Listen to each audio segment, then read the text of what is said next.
Hi guys, today we are going to be tying the rabbit flesher. We're going to be tying them on an Umpqua U-series streamer hooks. These are going to be U301s in a size 6. We're also going to be using Ultra Thread in a 280, just because I really like to tie these things down nice and tight. We're going to just start our typical tie right up front, roll it all the way back, cut off your excess. And then I like to real loosely just bring it back up to the front where we're going to attach our eyes. And we're going to leave just about that much of the hook eye showing. So we'll have room to tie it off at the end as well. With your eyes, just place them on top, roll them over, and then just kind of pull it down and it will sink to the bottom of the hook, which is where you want it. A couple figure 8 wraps.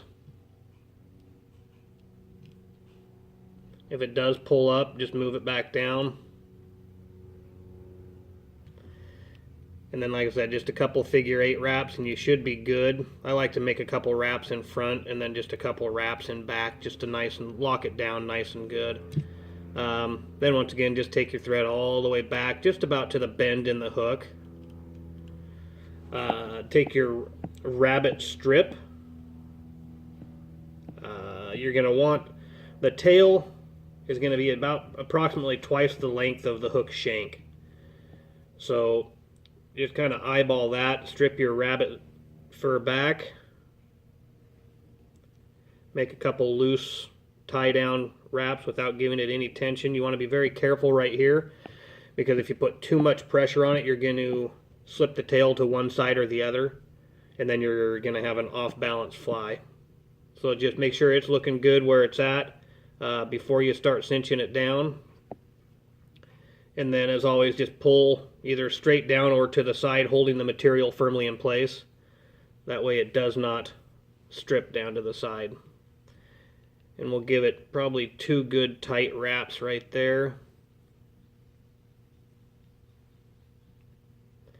And get it pulled down nice and good. A couple wraps up front just to lock it in real nice. And then I'd bring my thread all the way back up to the front of the hook. You're then going to take your rabbit strip and just start palmering it around the shank of the hook and pulling back the feather or the fur after each wrap. You can do this later with a dubbing brush, your fingers, however you want to do it. I overlap 1 wrap on each one.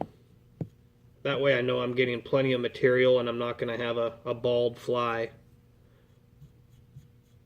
Again, pulling your material back and out will help this process a lot and speed it up, and it'll give your body a nice, or your fly a nice full-bodied look.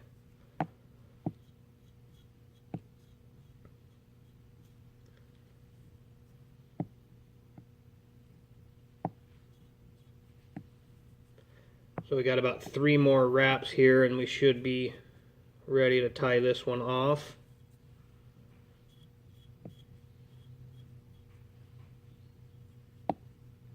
Count that as 1.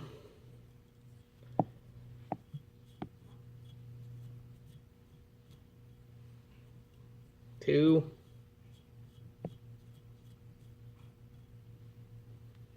And 3.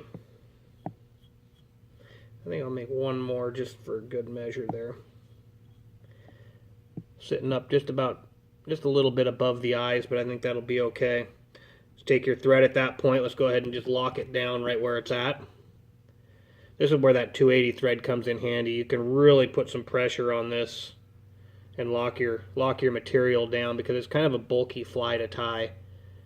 So you want to get it nice and firm. 1 or 2 wraps, and then let's go ahead and cut our end of our zonker strip off, making sure you don't cut the 280 as well. Let's finish this up. Let's go just a couple, 2 or 3 more wraps around. You can see if you get any material in there. It's a real easy fly. You can just kind of trim it off. Does not have to be perfect, because once this hits the water, it's going to be a tangled mess of fur and looking great. So then let's bring it up front, put a couple wraps up front, and then whip finish this one, and we'll have our first rabbit flesher